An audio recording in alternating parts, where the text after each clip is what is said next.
Praise the Lord, hallelujah. सभी भाइयों और बहनों को जय मसीह की। शालोम।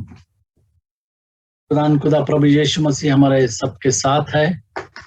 वो हमारा परमेश्वर है और उसने हमको खरीदा है अपना लहू दे करके। इसके लिए हम प्रभु यीशु मसीह का धन्यवाद देंगे। आइए हम दुआ करें। खुदा प्रभु यीशु मसीह, फिर एक बार इस सुंदर समय के लिए हम तुझे धन्यवाद देते हैं। हमारे पापों के लिए तू मारा गया, तूने मृत्यु को सहा खुदा क्रूस के ऊपर। तू मारा गया, तू गाड़ा गया, तीसरे दिन तू मुर्दों में से जी उठा खुदा प्रभु यीशु। और तू जीवित परमेश्वर है, जीवितों का परमेश्वर है। तेरा वचन के साथ है और वो वचन हमारी अगुवाई करता है। इसके लिए धन्यवाद प्रभु यीशु। जैसे वचन में लिखा है कि एक ही प्रभु, एक ही विश्वास और एक ही बपतिस्मा। खुदा प्रभु यीशु मसीह, हम इस पर विश्वास रखते हैं कि एक ही बपतिस्मा है और वो बपतिस्मा खुदा प्रभु यीशु मसीह के नाम का है। जैसे वचन में लिखा है कि उद्धार किसी दूसरे नाम में नहीं है, आकाश के ऊपर, पृथ्वी के नीचे, आकाश के नीचे, पृथ्वी के ऊपर और मनुष्य के बीच केवल एक ही नाम दिया गया है जिस नाम में उद्धार है, और वो नाम है खुदा प्रभु यीशु मसीह का। फिर एक बार हम अपने आप को तेरे हवाले करते हैं और तेरे वचन से जब हम पढ़ते हैं खुदा तो हमारी अगुवाई कर। प्रभु यीशु मसीह के नाम से मांगते हैं, आमीन आमीन। सभी बातों के लिए खुदा प्रभु यीशु मसीह को धन्यवाद।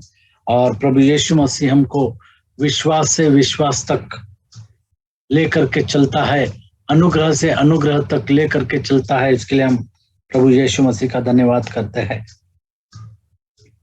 आइए हम देखेंगे इस वक्त के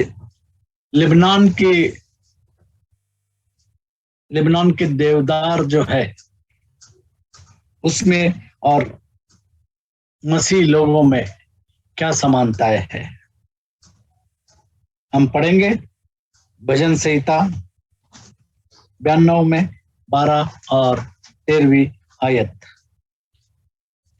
भजन संहिता 92 वर्सेस 12 and 13। धर्मी लोग खजूर के समान फूले फलेंगे और लबानोन के देवदार के समान बढ़ते रहेंगे। वे यहोवा के भवन में रोपे जाकर हमारे परमेश्वर के आंगनों में फूले फलेंगे। जैसे हमने वचन में पढ़ा, हम देवदार की नाई बढ़ते रहेंगे। जो परमेश्वर के लोग हैं, जो प्रभु यीशु मसीह के चुने हुए लोग हैं, क्योंकि हमने खुदा प्रभु यीशु मसीह को नहीं चुना, बल्कि प्रभु यीशु मसीह ने हमको चुना है। और हम देवदार की नाई बढ़ते रहेंगे, विश्वास में बढ़ते रहेंगे, काम में बढ़ते रहेंगे। हम पढ़ेंगे फिर एक बार।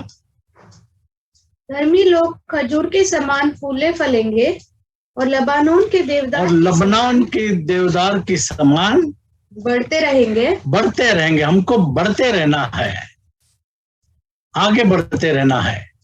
जैसे वचन में लिखा है कि कोई अपना हाथ हल पर रखे और पीछे मुड़ के देखे तो वो परमेश्वर के राज के लिए योग्य नहीं है। हमको हमेशा आगे देखना है, हमको हमेशा आगे बढ़ते जाना है। जिस तरीके से परमेश्वर ने मूसा से कहा कि आगे बढ़ता जा, और लाल समुद्र के उस पानी को मूसा से कहा कि तू मेरी दुहाई तू क्यों दे रहा है, अपने हाथों को उठा और उस लाल समुद्र को डुबाग। और उसी तरीके से हमको हमारे जीवन में सभी मुश्किलें जो है उनको प्रभु यीशु मसीह के नाम से बांध करके हमको आगे बढ़ते जाना है। मुश्किलें तो सभी के जीवन में आती है, किसके जीवन में मुश्किलें नहीं आती है?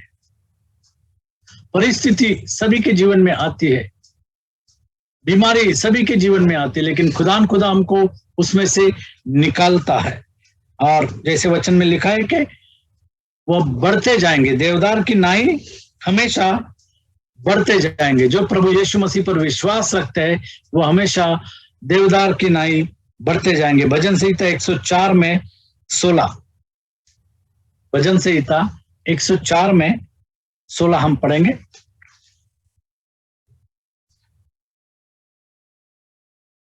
भजन संहिता 104 में 16। यहोवा के वृक्ष तृप्त रहते हैं। यहोवा के वृक्ष जो है वो हमेशा तृप्त रहते हैं।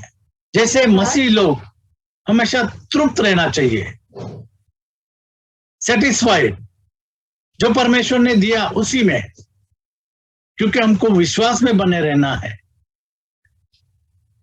खुदा चाहता है कि हम हमेशा तृप्त रहे, और परमेश्वर हमको तृप्त करता है हर बातों से। हाँ, अर्थात लबानोन के देवदार, अर्थात लबानोन के देवदार जो उसी के लगाए हुए हैं, जो उसी के लगाए हुए हैं। परमेश्वर ने हमको लगाया हुआ है, परमेश्वर ने हमको चुना हुआ है, परमेश्वर हमको राह दिखाता है, परमेश्वर ने हमको उठ खड़ा कर दिया है, परमेश्वर ने हमको बनाए रखा है। मुश्किलें तो आएगी, ये मत कहो खुदा से मेरी मुश्किलें बड़ी है, उन मुश्किलों से कह दो मेरा खुदा बड़ा है। हमारा खुदा सबसे बड़ा है, और सभी परिस्थिति बहुत बोनी है परमेश्वर के सामने, और इसके लिए हमको अधिकार के साथ, परमेश्वर के वचनों के साथ हमको आगे बढ़ना है। जैसे लबानोन का देवदार बढ़ते रहता है, उसी तरीके से हमको आगे बढ़ना है। 104 में 16, यहोवा के वृक्ष तृप्त रहते हैं। यहोवा के वृक्ष तृप्त रहते हैं, वो उसके लोग हैं। अर्थात लबानोन के देवदार, अर्थात लबानोन के देवदार जो उसी के लगाए हुए, जो उसी के लगाए हुए हैं। हमारा जीवन प्रभु यीशु मसीह ने दिया हुआ है, उसी ने लगाया हुए है, और उसकी सेवा में हमको इस्तेमाल करना है। हमारा जीवन परमेश्वर के सेवा के लिए हमको इस्तेमाल करना है। 72 में 7, 72 में 7, भजन संहिता 72 में 7, भजन संहिता 72 में 7। खुदा के लोग लेबनान के देवदार की नाई बढ़ते जाएंगे। उसके दिनों में धर्मी फूले फलेंगे, उसके दिनों में धर्मी फूलेंगे और फलेंगे, और जब तक चंद्रमा बना रहेगा हाँ, तब तक शांति बहुत रहेगी। हम फूलेंगे और फलेंगे। जिस तरीके से परमेश्वर ने अब्राहम को आशीष दी, जिस तरीके से परमेश्वर ने उनके लोगों को आशीष दी, परमेश्वर के वचन में लिखा हुआ है कि जो हथियार तेरे विरोध में बने हैं वो इस्तेमाल नहीं होंगे। खुदा हमको उसके काम के लिए, उसके नाम के लिए इस्तेमाल करता है, और हमेशा हम बढ़ते जाएंगे। देवदार की नाई, लेबनान के देवदार की नाई, हमेशा हम बढ़ते जाएंगे। डिट्रोनॉमी, व्यवस्था विवरण 28 2 से 8, 28वां अध्याय और 2 से लेकर के 8 तक। फिर अपने परमेश्वर यहोवा की सुनने के कारण ये सब आशीर्वाद तुझ पर पूरे होंगे। ये सब आशीर्वाद तुझ पर पूरे होंगे, क्योंकि हम हमेशा बढ़ते जाएंगे। खुदा कहता है कि तुम आशीर्वाद के भागी हो। धन्य हो तू नगर में, धन्य हो तू नगर में, धन्य हो तू खेत में, धन्य हो तू खेत में, धन्य हो तेरी संतान, धन्य हो तेरी संतान, और तेरी भूमि की उपज, और तेरी भूमि की उपज, और गाय और भेड़ बकरी आदि पशुओं के बच्चे। हाँ, धन्य हो तेरी टोकरी, धन्य हो तेरी टोकरी, हमारा किचन जो है, हमारी रोटी जो है।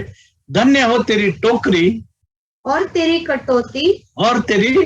कटौती, हाँ, धन्य हो तू भीतर आते समय, धन्य हो तू भीतर आते समय, और धन्य हो तू बाहर जाते और समय। धन्य हो तू बाहर जाते समय। यहोवा ऐसा करेगा कि तेरे शत्रु जो तुझ पर चढ़ाई खुदा करेंगे, हमको हमारे आने जाने में सहायता और मदद करता है। और यहोवा ऐसा करेगा कि यहोवा ऐसा करेगा कि तेरे शत्रु जो तुझ पर चढ़ाई करेंगे, जो तुझ पर चढ़ाई, तेरे शत्रु, वो परिस्थिति जो है, प्रतिकूल परिस्थिति जो है, तेरी शत्रु,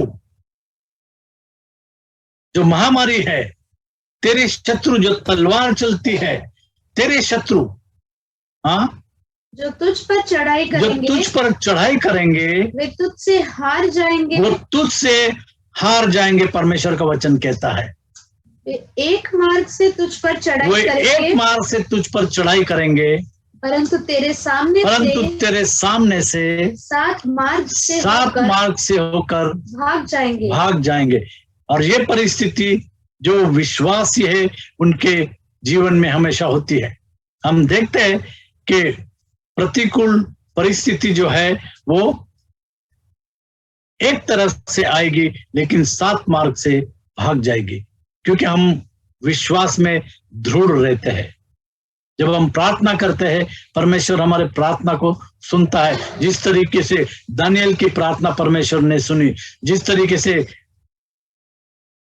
शद्रक, मेशक और अबेदनगो की प्रार्थना परमेश्वर ने सुनी, जिस तरीके से मूसा की प्रार्थना परमेश्वर ने सुनी, क्योंकि जो परमेश्वर एलिया और एलीशा के साथ था, वही परमेश्वर आपके और मेरे साथ में है, क्योंकि वो बदलता नहीं। कल, आज और युगानुयुग वो एक सा परमेश्वर है। पढ़ेंगे फिर एक बार उस वचन को। तेरे खतों पर, हाँ, और जितने कामों में तू हाथ लगाएगा, उन सबों पर यहोवा आशीष देगा। जैसे हम जो जो काम में हाथ लगाते हैं, परमेश्वर उसको सफल करता है। परमेश्वर के जो नीच लोग हैं, वो हमेशा जीवन में सफलता प्राप्त करते हैं। जिस जिस चीज को वो हाथ लगाते हैं, हमेशा वो काम पूरा होता है। और इस तरीके से परमेश्वर उसके लोगों को आशीषित करता है। इसलिए जो देश तेरा परमेश्वर यहोवा तुझे देता है, इसलिए जो देश तेरा परमेश्वर यहोवा तुझे देता है, उसमें वह तुझे आशीष देगा। वह तुझे आशीष देगा। हर बात में परमेश्वर हमको आशीष देगा, और हम देवदार की नाई हमेशा बढ़ते जाएंगे। धर्मी लोग देवदार के वृक्ष के समान फूलेंगे और फलेंगे, और यहोवा के भवन में लगाए जाएंगे, और यहोवा के आंगनों में फूलेंगे और फलेंगे। यशायाह की किताब 60 में 21। यशायाह की किताब 60 में 21। हमको परमेश्वर की महिमा को प्रकट करना है। हमको सुसमाचार लोगों तक पहुंचाना है, क्योंकि सारा महिमा आदर केवल खुदा प्रभु यीशु मसीह का। पढ़ेंगे। तेरे लोग सबके सब धर्मी होंगे। वे सर्वदा देश के अधिकारी रहेंगे। वे मेरे लगाए हुए पौधे और मेरे हाथों का काम ठहरेंगे। जो परमेश्वर के लोग हैं, परमेश्वर कहता कि वे मेरे पौधे हैं, मेरे हाथ से लगाए हुए पौधे हैं, जिससे मेरी महिमा प्रकट होती है। परमेश्वर की महिमा प्रकट हो। हम घटे और वो बढ़े। हम हमेशा अपने आप को नम्र रखेंगे तो परमेश्वर हमको इस्तेमाल करेगा। परमेश्वर की महिमा हम हमेशा प्रकट करें। भजन संहिता 100 में 4। भजन संहिता 100 में 4। हम जो परमेश्वर के लोग हैं, हम देवदार की वृक्ष की नाई बढ़ते रहेंगे।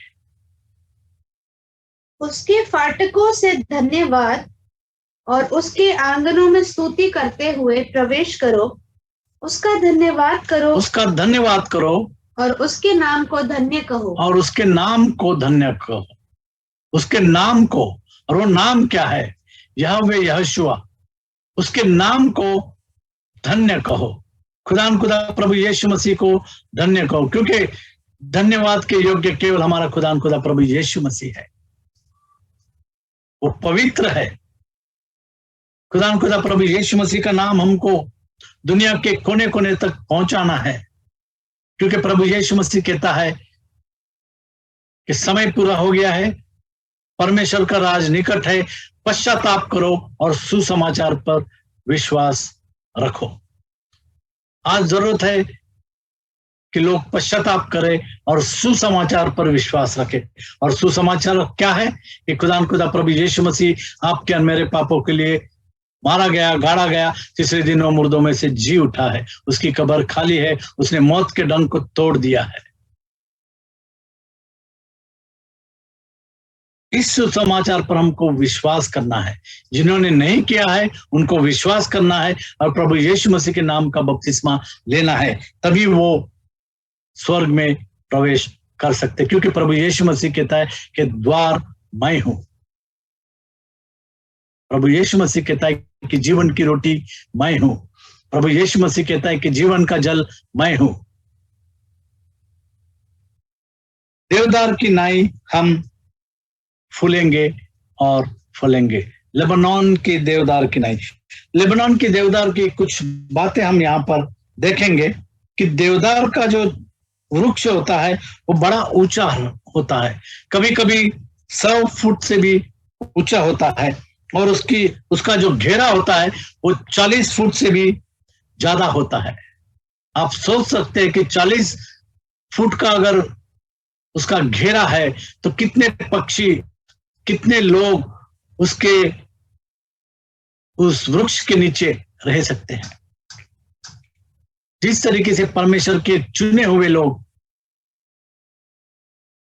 दूसरे अन्य जातियों को मदद करेंगे और उनके घेरे में उनको रखेंगे। देवदार की वृक्ष की नाई। पहला पत्रस 3:18। पहला पत्रस 3:18। देवदार की नाई वो ऊंचे रहेंगे और आगे बढ़ते जाएंगे। पहला पत्रस 3:18। जो मसीह है, जो सच्चे मसीह है, जो प्रभु यीशु मसीह के चेले हैं, वो देवदार की नाई हमेशा बढ़ते जाएंगे और ऊंचाई को छुएंगे। इसलिए कि मसीह ने भी, अर्थात धर्मियों के लिए धर्मी ने, धर्मियों के लिए धर्मी ने पापों के कारण एक बार दुख उठाया, ताकि हमें परमेश्वर के पास पहुंचाए, वह शरीर के भाव से तो घात किया गया, पर आत्मा के भाव से जिलाया गया है। और इसीलिए हमको आत्मा में चलना है, हमको शरीर में नहीं चलना है, हमको आत्मा में चलना है। We have to walk by the spirit and not by the sight. हमको लेबनान की देवदार की नाई ऊंचाई को छूना है। उसी तरीके से हम देखते कि लेबनान का देवदार जो है वो बहुत सामर्थी और दृढ़ और आंधियों में और बर्फ में स्थिर रहता है। वो हमेशा चट्टानों पर रहता है। देवदार जो है लेबनान का देवदार, वो बर्फ में भी स्थिर रहता है, ठंड में भी स्थिर रहता है। जिस तरीके से मसीह लोग प्रतिकूल परिस्थिति में भी विश्वास में स्थिर रहते हैं। जो सच्चे मसीह है, जो प्रभु यीशु मसीह के चलाए चलते हैं, वे हमेशा विश्वास में दृढ़ रहेंगे, क्योंकि वो जानते हैं कि जीना मेरे लिए मसीह और मरना लाभ है। पहला कुरिन्थियों 16:13। पहला कुरिन्थियों 16:13 हम पढ़ेंगे। पहला कुरिन्थियों 16:13। खुदा चाहता है कि हम लबनान के देवदार की नाई दृढ़ और सामर्थ्य रहे। जागते रहो, जागते रहो विश्वास में स्थिर रहो, और विश्वास के अंदर स्थिर रहो। वचन कहता है कि जागते रहो। हम जानते हैं कि लोग सोए हुए हैं, वचन को जानना नहीं चाहते। वचन कहता है कि जागते रहो, चौकसी करो और विश्वास में स्थिर रहो, पुरुषार्थ करो, पुरुषार्थ करो बलवंत हो। और बलवंत हो। जो कमजोर है वे कहे कि मैं बलवंत हूं। हम पढ़ेंगे यशायाह 35 में 3 और 4। यशायाह की किताब 35वां अध्याय और 3 और 4 वचन। सब ढीले हाथों को दृढ़ करो, ढीले हाथों को दृढ़ करो और थरथराते हुए घुटनों को स्थिर करो। घुटनों को स्थिर करो। घबराने वालों से कहो, घबराने वाले से कहो, हियाव बांधो, मत डरो और मत डरो। देखो तुम्हारा परमेश्वर बदला लेने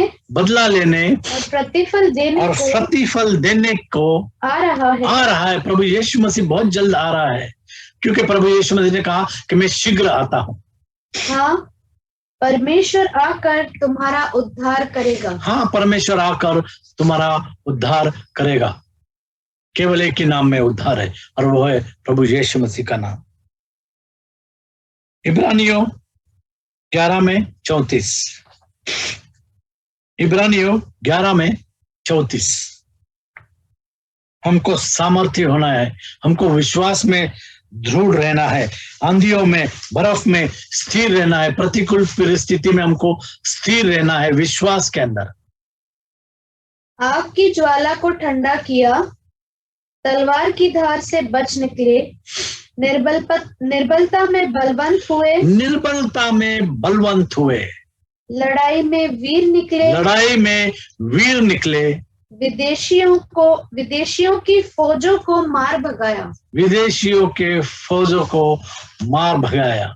और इस तरीके से परमेश्वर के लोग आशीषित होंगे और वो विश्वास में हमेशा दृढ़ रहेंगे। इफिसियों की किताब 6 में 10 जैसे लिखा है कि बलवंत बनो, जयवंत बनो। प्रभु यीशु मसीह के लहू के द्वारा हम बलवंत बनते हैं। इसलिए प्रभु में और उसकी शक्ति के प्रभाव में बलवंत बनो। शक्ति के प्रभाव में पवित्र आत्मा के द्वारा बलवंत बनो, क्योंकि जब पवित्र आत्मा बल से उतरता है तो वो बल के, सामर्थ के और शक्ति का काम करता है। प्रभु यीशु मसीह के लहू के द्वारा हम बल के, सामर्थ के और शक्ति के काम कर सकते हैं। प्रभु यीशु मसीह के नाम के द्वारा हम बल, सामर्थ के, बल के और शक्ति के काम कर सकते हैं। प्रभु यीशु मसीह के वचनों के द्वारा हम सामर्थ के, बल के और शक्ति के काम कर सकते हैं। क्या लिखा है? इसलिए प्रभु यीशु मसीह में और उसकी शक्ति के प्रभाव, उसकी शक्ति कौन सी है? पवित्र आत्मा। उसके शक्ति के प्रभाव में बलवंत बनो। पवित्र आत्मा के द्वारा बलवंत बनते जाओ। जिस तरीके से दाऊद बलवंत बना, जिस तरीके से दानियल बलवंत बना, जिस तरीके से एलिया बलवंत बना, जिस तरीके से एलीशा बलवंत बना। हम देखते कि जब तक परमेश्वर का आत्मा उन पर बल से उतरता था, वे बल के और सामर्थ के काम कर सकते। बलवंत बनो। परमेश्वर का वचन कहता है कि लबनान के देवदार की नाई दृढ़ हो जाओ और सामर्थ्य हो जा। तीसरी बात हम देखते हैं, चट्टानों में, ऊंचे पहाड़ों पे लबनान के देवदार बसते हैं, क्योंकि हमारी नेव जो है खुदा प्रभु यीशु मसीह है। उस नेव के ऊपर हम बसते हैं। जैसे लबनान का देवदार ऊंचाई में पहाड़ों के पत्थर के ऊपर बसता है। दूसरा शमूएल 22 में 3। दूसरा शमूएल 22 में 3।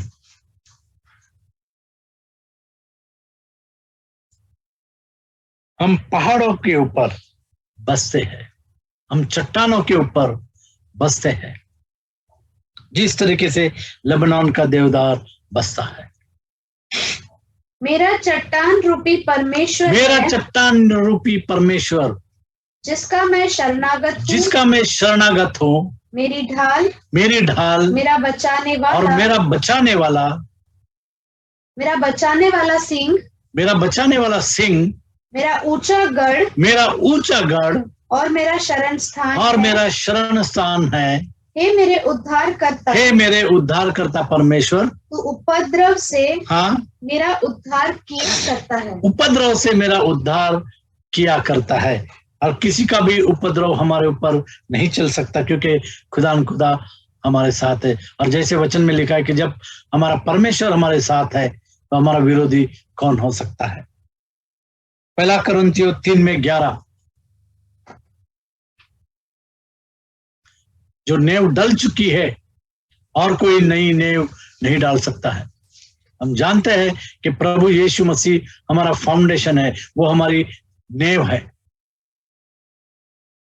खुदा प्रभु यीशु मसीह हमारी चट्टान है। जैसे लेबनान के देवदार चट्टान में बसते हैं, उसी तरीके से मसीह लोग उस फाउंडेशन के ऊपर, उस नेव के ऊपर, प्रभु यीशु मसीह इस नेव के ऊपर बनाए जाते हैं। क्योंकि उस नींव को छोड़ जो पड़ी है, और वह यीशु मसीह है, और वो प्रभु यीशु मसीह है, कोई दूसरी नींव नहीं डाल सकता है। बहुत सारे लोग कुछ और डॉक्ट्रिन्स लेकर के आते हैं, लेकिन परमेश्वर का वचन कहता है कोई और दूसरी नींव नहीं डाल सकता है। नींव डल चुकी है। जैसे हम जानते हैं कि 2 कुरिन्थियों 10:4, जब इजरायलियों को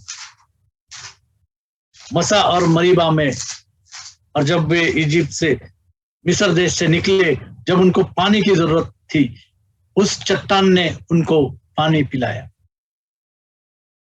10:4, क्योंकि हमारी लड़ाई के हथियार शारीरिक नहीं, पर गढ़ों को ढा देने के लिए परमेश्वर के द्वारा सामर्थी है। 2 कुरिन्थियों 10:4, 1 कुरिन्थियों 10:4, 1 कुरिन्थियों 10:4, और सबने एक ही आत्मिक जल पिया। 1 कुरिन्थियों 1:4, और सबने एक ही आत्मिक जल पिया, और सब इजराइल ने एक ही आत्मिक जल पिया, क्योंकि वे उस आत्मिक चट्टान से पीते थे, जो उनके साथ साथ चलती थी। वो चट्टान उनके साथ साथ चलती थी, और वह चट्टान मसीह था, प्रभु यीशु मसीह था। जो पुराने नियम में वो चलते थे, वो प्रभु यीशु मसीह था। वचन कहता है, अब इस बात को कौन नकार सकता है, क्योंकि वचन कहता है कि उनके साथ जो चट्टान चलती थी वो खुदा प्रभु यीशु मसीह है। वचन को आप नकार नहीं सकते, इनकार नहीं कर सकते। जो वचन में लिखी हुई बात है, एक कहानी किस्से की बात नहीं है, ये वचन की लिखी हुई बात है कि वो जो चलते थे उनके साथ साथ वो चट्टान उनके साथ चलती थी, और वो चट्टान खुदा प्रभु यीशु मसीह था।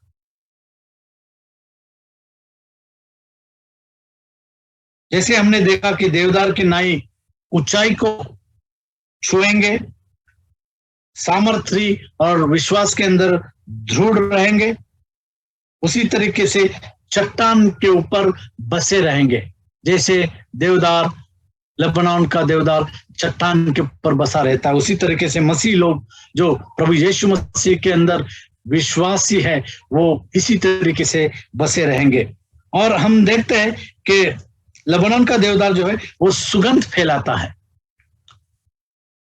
लेबनान का देवदार हमेशा सुगंध फैलाता है हवा के अंदर। दूसरा कोरिन्थियों दूसरा अध्याय, दूसरा कोरिन्थियों दूसरा अध्याय 14 से 17। परंतु परमेश्वर का धन्यवाद हो जो मसीह में सदा हमको जय के उत्सव में लिए फिरता है और अपने ज्ञान की सुगंध ज्ञान की सुगंध, परमेश्वर के वचनों की ज्ञान की सुगंध हमारे द्वारा हर जगह फैलाता है। जैसे ये जो लेबनान का देवदार है वो हवा के अंदर सुगंध फैलाता है, हर जगह फैलाता है, उसी तरीके से मसीह लोग भी देवदार की नाई सुगंध फैलाएंगे, परमेश्वर के वचनों के द्वारा सुगंध फैलाएंगे। क्योंकि हम परमेश्वर के निकट उद्धार पाने वालों और नाश होने वालों दोनों के लिए मसीह की सुगंध है। जिस तरीके से हम देखते हैं कि देवदार का वृक्ष सुगंध फैलाता है, उसी तरीके से परमेश्वर के लोग जो है वो परमेश्वर के वचन के द्वारा सुगंध फैलाएंगे। किसके लिए? दोनों के लिए। कौन से दोनों लोग? क्योंकि हम परमेश्वर के निकट उद्धार पाने वालों और नाश होने वाले दोनों के लिए, उद्धार पाने वाले और नाश होने वाले दोनों के लिए मसीह की सुगंध है। दोनों के लिए मसीह की सुगंध है। उद्धार पाने वाले और नाश होने वाले, जो वचन को नहीं मानेंगे उनका नाश होगा, वचन कहता है। जो वचन को मानेगा उसका उद्धार होगा। आज ही वो उद्धार का दिन है, आज ही वो उद्धार का दिन है, आज ही वो उद्धार का समय है। अगर आप प्रभु यीशु मसीह के नाम के बपतिस्मा पर विश्वास करेंगे, आज वो समय है। विश्वास करो और बपतिस्मा लो। उठ और अपने पापों को धो डाल और प्रभु यीशु मसीह के नाम से बपतिस्मा ले। वचन कहता है सुगंध फैलाएंगे। किसके लिए?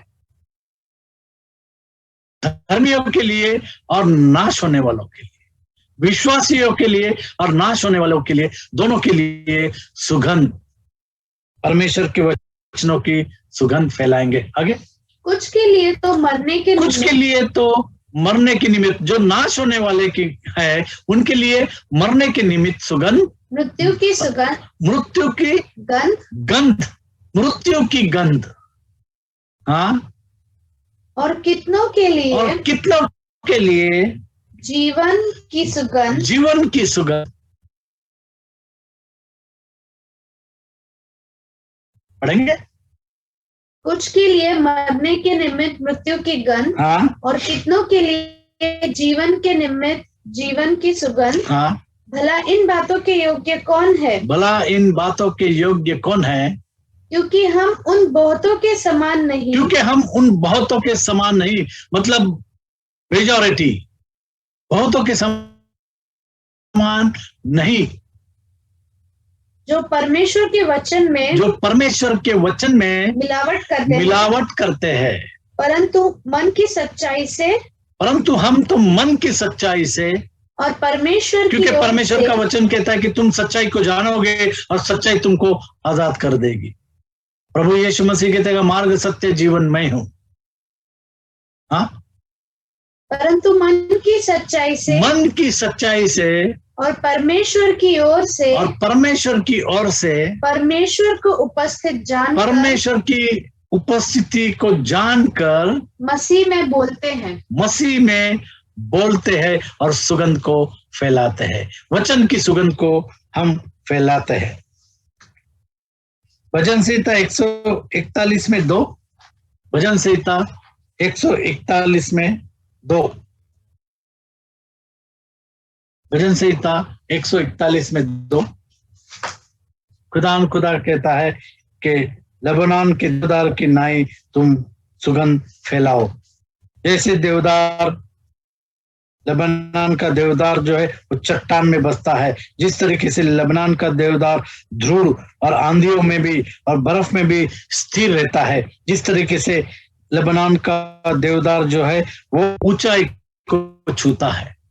हाँ, मेरी प्रार्थना हाँ, तेरे सामने सुगंध धूप, मेरी प्रार्थना तेरे सामने सुगंध धूप और मेरा हाथ फैलाना, और मेरा हाथ फैलाना संध्याकाल का अन्न बलि ठहरे। संध्याकाल का अन्न बलि ठहरे। और इस तरीके से हम परमेश्वर के वचनों का सुगंध फैलाते हैं।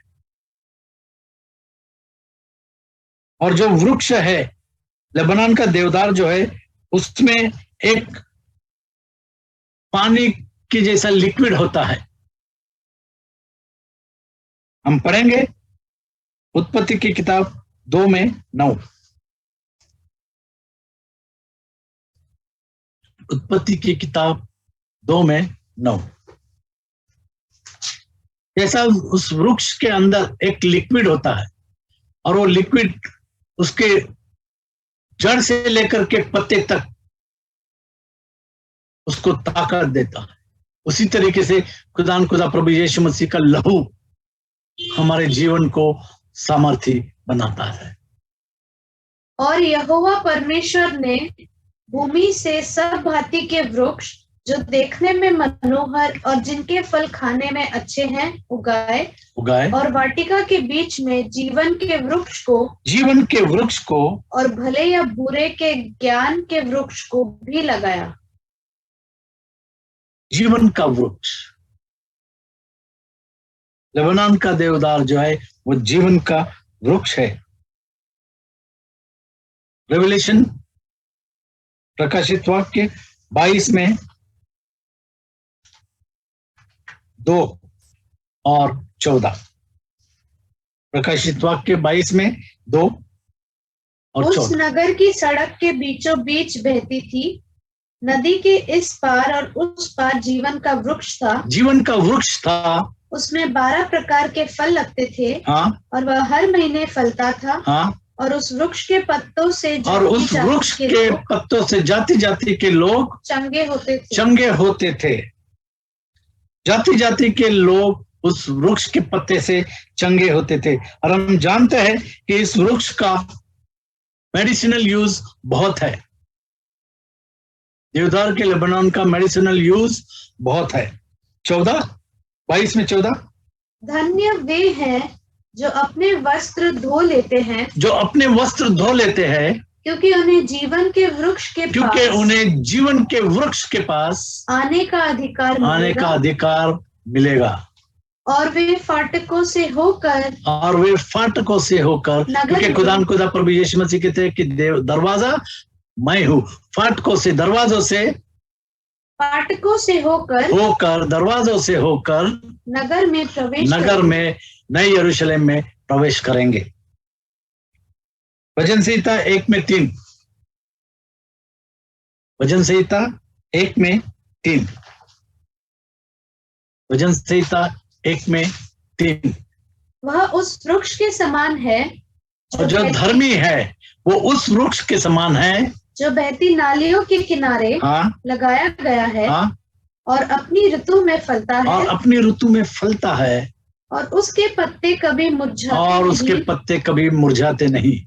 इसलिए जो कुछ वह पुरुष करे वह सफल होता है। वो हमेशा सफल होता है। जैसे हमने देखा कि परमेश्वर ने किस तरीके से आशीष दी।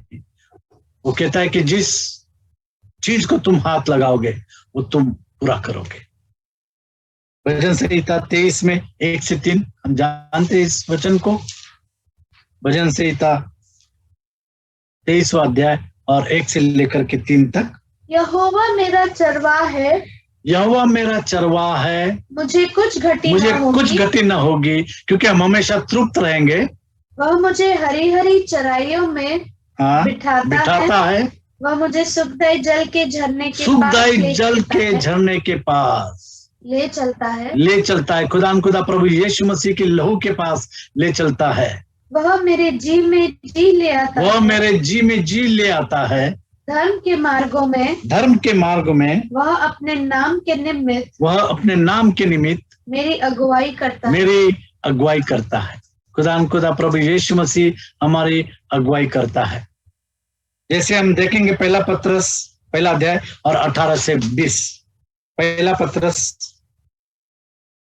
पहला अध्याय और 18 से 20। जैसे उस झाड़ के अंदर जो लिक्विड होता है वो उसके जड़ से लेकर के पत्ते तक खुदा प्रभु यीशु मसीह के लहू के द्वारा हमारे जीवन में वो सामर्थ्य मिलता है।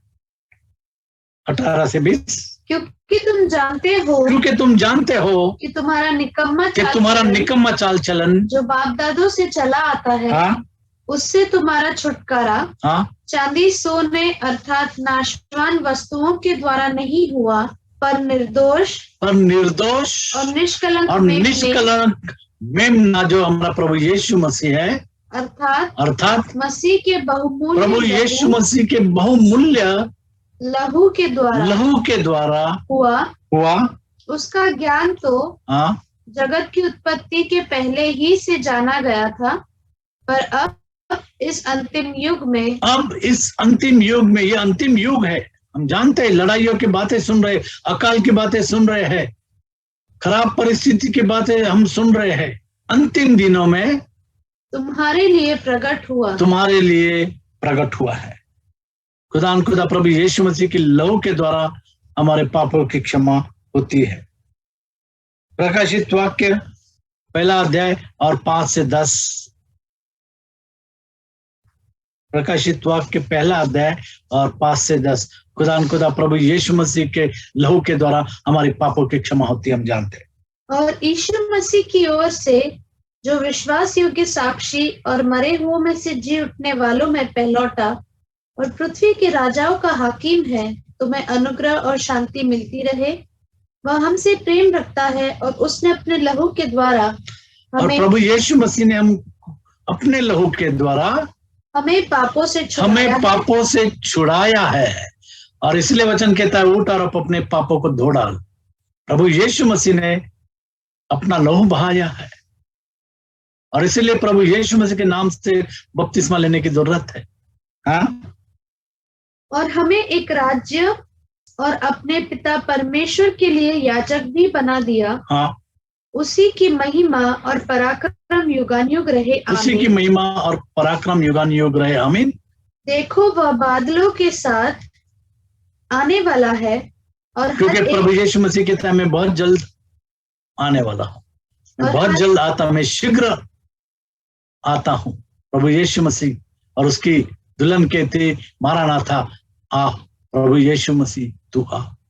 और हर एक आंख उसे देखेगी, वरन जिन्होंने उसे भेजा था, जिन्होंने प्रभु यीशु मसीह को भेजा था, वे भी उसे देखेंगे और पृथ्वी के सारे कुल उसके कारण छाती पीटेंगे। हाँ आमीन। प्रभु परमेश्वर जो है और जो था और जो आने वाला है। कौन था, कौन है और कौन आने वाला है? जो सर्वशक्तिमान है। यह कहता है मैं ही अल्फा और ओमेगा हूँ। प्रभु यीशु मसीह कहता है कि मैं ही अल्फा और ओमेगा हूँ। I am the beginning and the end. प्रभु यीशु मसीह कहता है कि पुनरुत्थान जीवन मैं हूँ। जो मुझ पर विश्वास रखता है और जीवित है वो कभी मरेगा नहीं, और जो मुझ पर विश्वास रखता है और मर गया है वो हमेशा के लिए जीवित रहेगा। और प्रभु यीशु मसीह कहता है कि जो मुझ पर विश्वास रखता है वो अनंत जीवन में प्रवेश कर चुका है। खुदा प्रभु यीशु मसीह कहता है कि जीवन की रोटी मैं हूं। आज हमको उस रोटी को खाने की जरूरत है, क्योंकि प्रभु यीशु मसीह के मनुष्य केवल रोटी से नहीं बल्कि हर एक परमेश्वर के वचन से जो उसके मुंह से निकलता है जीता है। और वो परमेश्वर का वचन हथौड़ा है, वो परमेश्वर का वचन आग है। प्रभु यीशु मसीह का लहू हमारे जीवन में बल और सामर्थ और शक्ति लाता है। खुदा प्रभु यीशु मसीह का लहू, जिस तरीके से हम देखते हैं कि लेबनान के देवदार के अंदर भी वो लिक्विड है, और जो लिक्विड उसको रूट से लेकर के पत्ते तक सप्लाई करता है सामर्थ। खुदा प्रभु यीशु मसीह का लहू हमारे जीवन में सामर्थ लाता है। और हम देखते हैं कि लेबनान का देवदार जो है वो थोड़ा लाल होता है, पिंकिश रेड कहते हैं, पिंकिश रेड। यशायाह की किताब 1 अध्याय और 18 से 20। यशायाह की किताब 1 अध्याय और 18 से 20।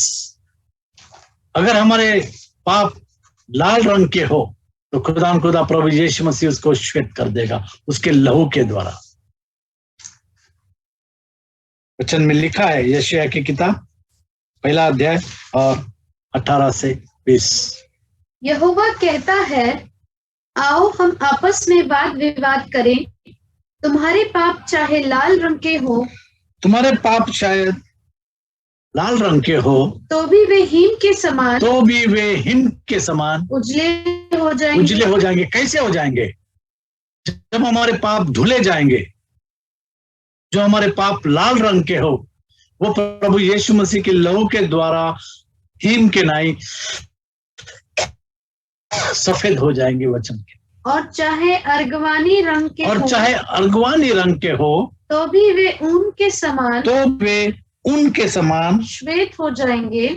श्वेत हो जाएंगे। यदि तुम आज्ञाकारी होकर, यदि तुम आज्ञाकारी होकर मेरी मानो, तो इस देश के उत्तम उत्तम पदार्थ, तो इस देश के उत्तम उत्तम पदार्थ खाओगे। और यदि तुम न मानो, और यदि तुम न मानो और बलवा करो, प्रभु यीशु मसीह के नाम के बपतिस्मा को न मानो और बलवा करो। प्रभु यीशु मसीह परमेश्वर एक है, उस बातों को अगर न मानो और बलवा करो तो तलवार से मारे जाओगे। क्योंकि जीवन जो है प्रभु यीशु मसीह के नाम के बपतिस्मा के अंदर है। हाँ, यहोवा का यही वचन है। यहोवा का यही वचन है। हमको जरूरत है कि हम खुदा प्रभु यीशु मसीह के नाम का बपतिस्मा ले। जैसे प्रेरितों के काम 22:16 में कहा कि उठ और अपने पापों को धो डाल, प्रभु यीशु मसीह के नाम का बपतिस्मा ले। प्रेरितों के काम 2 अध्याय और 37 और 38वीं आयत। तब सुनने वालों के हृदय छिद गए और वे पतरस और शेष प्रेरितों से पूछने लगे कि हे भाइयों, हाँ, हम क्या करें? तब पतरस ने उनसे कहा, मन फिराओ और तुम में से हर एक, ये हर एक के लिए है। पतरस ने कहा तुम में से हर एक, जितने मसीह है सभी के लिए ये वचन है। तुम में से हर एक अपनी अपनी पापों की क्षमा के लिए यीशु मसीह के नाम, प्रभु यीशु मसीह के नाम से बपतिस्मा ले, तो तुम पवित्र आत्मा का दान पाओगे।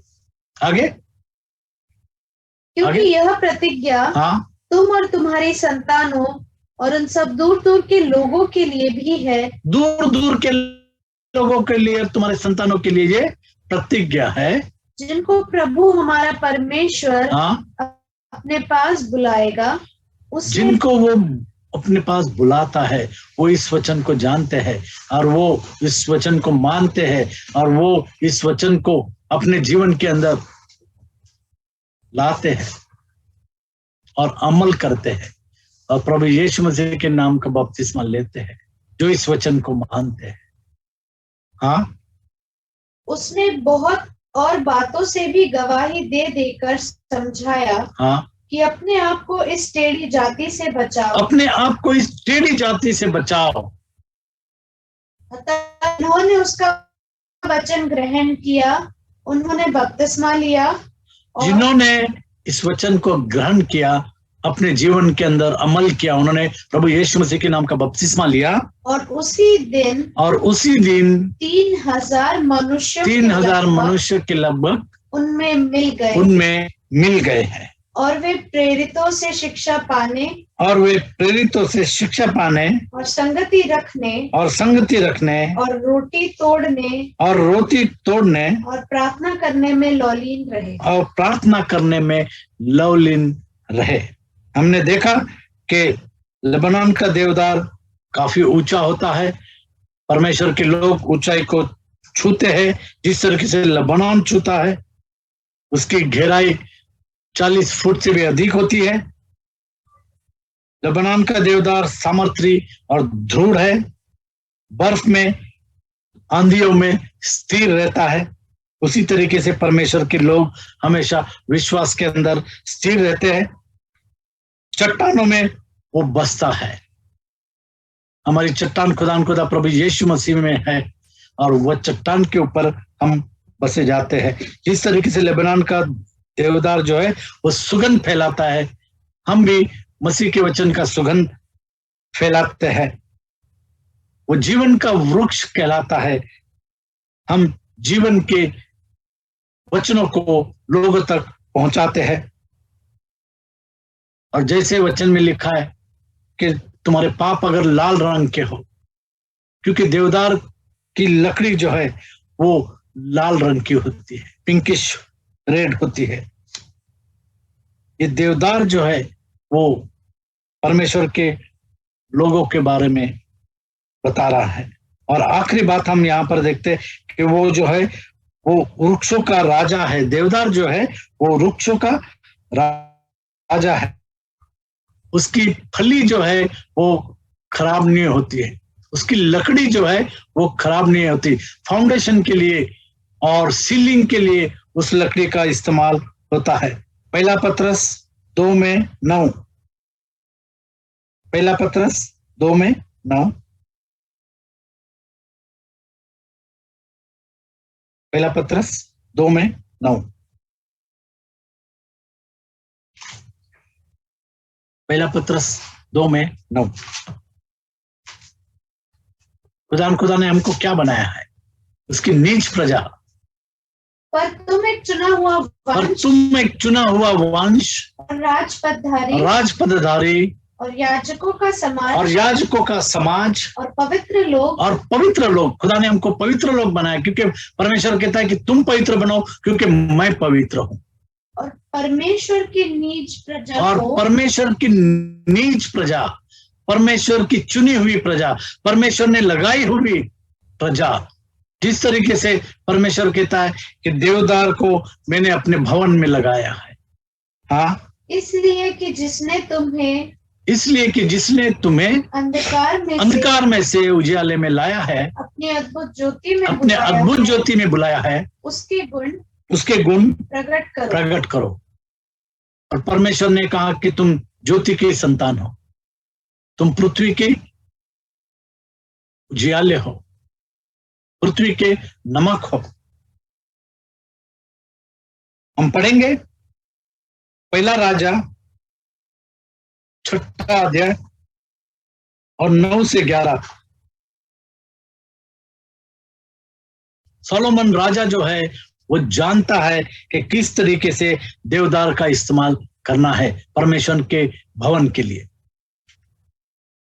वो स्तंभ जो है वो देवदार का है परमेश्वर के भवन के अंदर। हम पढ़ेंगे जब शमूएल ने,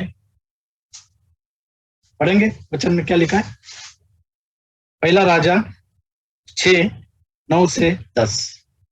उसने भवन को बनाकर पूरा किया। हाँ, और उसकी छत देवदार की है।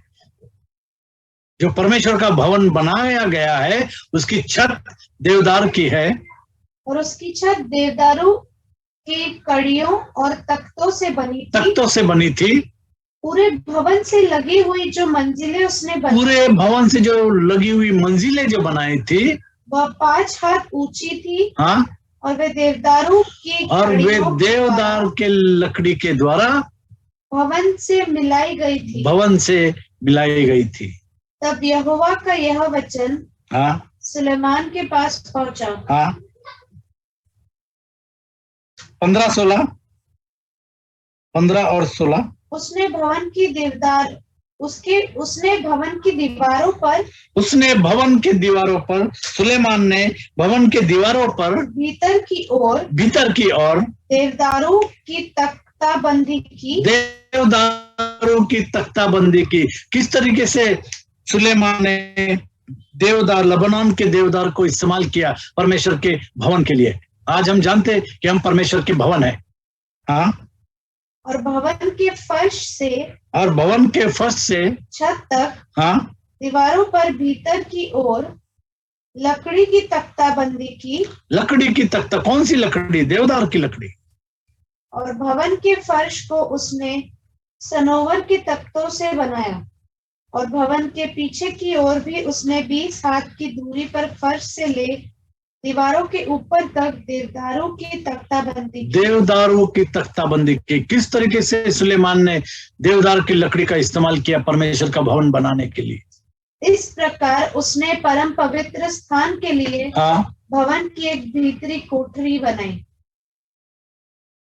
देवदार की लकड़ी, लेबनान के देवदार के वृक्ष के समान हम परमेश्वर के भवन के अंदर फूलेंगे और फलेंगे। जैसे वचन में लिखा है कि धर्मी लोग देवदार के वृक्ष के समान फूलेंगे और फलेंगे, यहोवा के भवन में रोपे जाएंगे।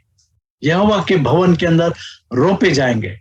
जिस तरीके से ये वृक्ष, लेबनान का वृक्ष और उसकी लकड़ी परमेश्वर के भवन के लिए इस्तेमाल की गई, आज परमेश्वर के लोग परमेश्वर के राज के लिए इस्तेमाल किए जाएंगे। और यहोवा के आंगनों में फूलेंगे और फलेंगे, क्योंकि वो भवन परमेश्वर का आंगन है। जिस तरीके से हमने देखा कि देवदार की लकड़ी का इस्तेमाल सुलेमान ने भवन बनाने के लिए किया, और वो भवन क्या चीज है हम सब जानते हैं। 16 और 17 पहला कुरिन्थियों 3 अध्याय, पहला कुरिन्थियों 3 अध्याय, पहला कुरिन्थियों 3 अध्याय। क्या तुम नहीं जानते कि तुम परमेश्वर का मंदिर हो और परमेश्वर का आत्मा तुम्हारे अंदर वास करता है। यदि कोई परमेश्वर के मंदिर को नष्ट करेगा तो परमेश्वर उसे नष्ट करेगा, क्योंकि परमेश्वर का मंदिर पवित्र है और वह तुम हो। परमेश्वर का भवन तुम हो, परमेश्वर का मंदिर तुम हो। जिस तरीके से हमने देखा कि सुलेमान ने देवदार की वृक्ष का इस्तेमाल किया, उसके लकड़ी का इस्तेमाल किया परमेश्वर के भवन में, आज परमेश्वर आपको और मुझे इस्तेमाल करेगा उसके राज के लिए। हमको देवदार की लकड़ी के समान होना है, देवदार के वृक्ष के समान होना है, और परमेश्वर हमको उसके भवन के अंदर इस्तेमाल करेगा। भजन संहिता 104 में 16 से 18, यहोवा के वृक्ष हमेशा तृप्त रहते हैं। यहोवा के वृक्ष हमेशा तृप्त रहते हैं। 104 में 16 से 18, भजन संहिता 104 में 16 से 18। यहोवा के वृक्ष तृप्त रहते हैं। यहोवा के वृक्ष जो देवदार की नाई है वो तृप्त रहते हैं, अर्थात लेबनान के देवदार जो उसी के लगाए हुए परमेश्वर ने हमको लगाया है, जो उसी के लगाए हुए हैं। उनमें चिड़िया अपने घोंसले बनाती है। लग का बसेरा सनोवर के वृक्षों में होता है। ऊंचे पहाड़ जंगली बकरों के लिए हैं और चट्टानें शपानों के शरण स्थान है। भजन संहिता 78 में 29, भजन संहिता 78 में 29, भजन संहिता 78 में 29। वे खाकर अति तृप्त हुए वे खाकर अति तृप्त हुए और उसने उनकी कामना और परमेश्वर ने उनकी कामना, हमारी इच्छा को तृप्त किया। पूरा किया और तृप्त करता है। जब हम मांगते हैं तो परमेश्वर हमारे मांगने से ज्यादा और मांगने से पहले देने वाला हमारा जीवित परमेश्वर है, क्योंकि वो कहता है कि मांगेगे तो मिलेगा, ढूंढोगे तो पाओगे और खटखटाओगे तो खोला जाएगा। जैसे वो लेबनान का देवदार बर्फ में भी और ठंड में भी और आंधियों में भी दृढ़ रहता है, उसी तरीके से हमको विश्वास के अंदर दृढ़ रहना है। परिस्थिति तो आएगी, परिस्थिति तो आएगी, लेकिन उस परिस्थिति से हमको लड़ना है प्रभु यीशु मसीह के नाम से। जैसे रोमियो की किताब, रोमियो की पत्री 8वां अध्याय और 35 से 39 तक।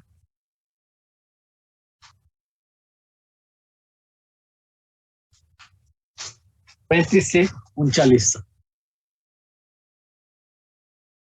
35 से 39 तक। कौन हमको मसीह के प्रेम से, कौन हमको प्रभु यीशु मसीह के प्रेम से अलग कर सकता है? क्या क्लेश, क्या क्लेश, या संकट, क्या संकट, या उपद्रव, क्या आंधी, क्या बर्फ, उस झाड़ को कोई हिला नहीं सकता है, या लेबनान के देवदार को कोई हिला नहीं सकता है। वो दृढ़ रहता है आंधी में भी और बर्फ में भी। उसी तरीके से क्या हमको क्लेश या संकट या उपद्रव या अकाल या नंगाई या जोखिम या तलवार जैसा लिखा है। हाँ? तेरे लिए हम दिन भर घात किए जाते हैं। हाँ? हम वध होने वाली भेड़ों के समान गिने गए हैं। परंतु इन सब बातों में हम उसके द्वारा जिसने हमसे प्रेम किया है जीवन से भी बढ़कर है, क्योंकि मैं निश्चय जानता हूँ कि निश्चय जानते हैं कि न मृत्यु न जीवन, क्योंकि जीना मेरे लिए मसीह और मरना लाभ। न मृत्यु न जीवन न स्वर्गदूत न प्रधानताएं न वर्तमान न भविष्य न सामर्थ्य न ऊंचाई न गहराई और न कोई और सृष्टि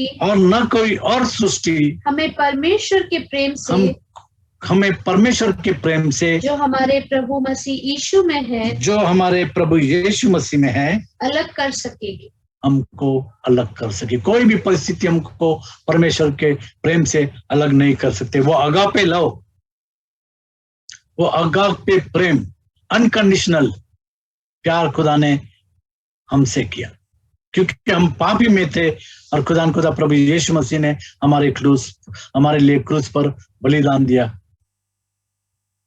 क्योंकि वचन में लिखा है कि पाप की मजदूरी तो मौत है, लेकिन खुदा प्रभु यीशु मसीह में हमें अनंत जीवन है। खुदा आपको और मुझे अनंत जीवन देना चाहता है। आज हमको जरूरत है कि हम लेबनान के देवदार की नाई बने, जो ऊंचाई को छूती है, जो सामर्थ और दृढ़ वो वृक्ष रहता है, वो चट्टानों में बसता है, वो सुगंध फैलाता है और वह जीवन का वृक्ष कहलाता है और वह लाल है और वह परमेश्वर के भवन में लगाया जाता है। जैसे हमने वचन में पढ़ा, वचन संहिता 92:12 और 13, देवदार की नाई बढ़ते रहेंगे। परमेश्वर के लोग, चुने हुए जो लोग हैं, वो लेबनान के देवदार की नाई बढ़ते रहेंगे। धर्मी लोग खजूर के समान फूले फलेंगे। और लेबनान के देवदार के समान बढ़ते रहेंगे हमेशा। वो कभी भी रुकेंगे नहीं, हमेशा बढ़ते रहेंगे। वे यहोवा के भवन में रोपे जाकर जिस तरीके से लेबनान का देवदार रोपा जाता है, उसी तरीके से जो धर्मी लोग हैं, जो परमेश्वर के वचनों पर विश्वास रखते हैं, वो परमेश्वर के भवन में, उसके आंगनों में रोपे जाएंगे हमारे परमेश्वर के आंगनों में, और हमारे परमेश्वर के आंगनों में फूले फलेंगे, फूलेंगे और फलेंगे। जब वे रोपे जाएंगे तो वे फूलेंगे और फलेंगे। वो 30 गुना, 60 गुना और 100 गुना फल लाएंगे। आइए हम दुआ करें। खुदा प्रभु यीशु मसीह, फिर एक बार तेरे महान वचनों के लिए हम धन्यवाद देते हैं। लेबनान के देवदार की नाई खुदा तू हमको तेरे आंगनों में बसाता है, इसके लिए धन्यवाद। तो हमारे विश्वास को बढ़ाता है, इसके लिए धन्यवाद खुदा प्रभु यीशु। तो हमको सामर्थ, बल और शक्ति देता है तेरे खून के द्वारा, इसके लिए धन्यवाद प्रभु यीशु मसीह। तेरे वचनों के द्वारा, तेरे पवित्र यहोवा यहोशुआ इस नाम के द्वारा, तेरे उपस्थिति के द्वारा तो हमको सामर्थ, बल और शक्ति देता है, इसके लिए धन्यवाद खुदा प्रभु यीशु मसीह। तूने हमको चुना है और तू हमको बढ़ाता है। देवदार की लेबनान की नाई तो हमको बढ़ाता, इसके लिए धन्यवाद प्रभु यीशु मसीह। फिर एक बार हम विश्वास में दृढ़ रहे और अंत तक, जैसे वचन में लिखा है कि अंत तक विश्वास में रहे। खुदा प्रभु यीशु मसीह, ये समय बड़ा कठिन है, लेकिन इस कठिन परिस्थिति में भी तू हमारी अगुवाई करता है, इसके लिए धन्यवाद प्रभु यीशु मसीह। लेबनान के देवदार की नाई तूने कहा कि तुम फलोगे।